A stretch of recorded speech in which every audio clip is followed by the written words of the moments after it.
समतल दर्पण, plane mirror ना। समतल दर्पण आपने क्या पूछा, कौन पूछेगा समतल दर्पण की विशेषता परीक्षा में? हालांकि जाना जानो समतल दर्पण क्या है जी? समतल दर्पण ऐसा दर्पण है जिसकी सतह क्या होता है, समतल होता है। आगे इसके बाद पढ़ेगा गोलीय दर्पण।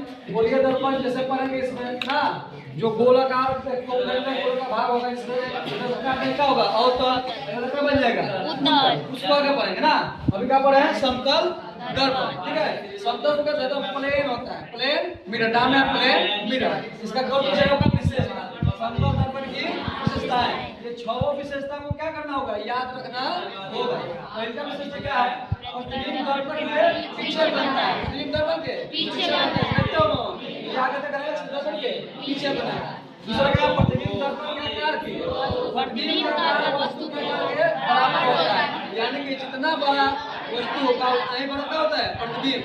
जैसे कि अवतल में आगे हम लोग पढ़ेंगे छोटा बड़ा बराबर बनता है, ठीक है, उत्तल में छोटा बनता है, लेकिन समतल में क्या होता है, एकदम बराबर बनेगा, जितना ये बड़ा है उतना ही बड़ा बनेगा। देखिए इसका क्या है, प्रतिबिंब वस्तु की अपेक्षा क्या होता है, सीधा बनता है, वस्तु की अपेक्षा सीधा बनता है, उल्टा नहीं बनता है। मतलब ऐसे है ऐसा ही बनेगा, ठीक है, ऐसे नहीं बनेगा। आगे देखिए, प्रतिबिंब पार्श्विक रूप से उल्टा बनता है। पार्श्विक उल्टा समझते हो, यानी देखो ये आपका इस साइड में ना, धर्म में क्या दिखेगा, ऐसे मान लो किसी का बायां गाल में तिल है तो क्या दिखेगा, दाएं गाल पे, कोई बायां गाल में मरेगा तो कहां, दायां पे, यानी बायां हाथ दायां, दायां हाथ बायां। इसी को बोलते हैं क्या, पार्श्विक रूप से उल्टा बनता है। सीधा तो बनता है, पार्श्विक उल्टा बनता है। आगे मुझे कंपटीशन में रीजनिंग लेता है, ये समतल दर्पण है, एक ऐसा प्रतिबिंब बनेगा, ठीक है।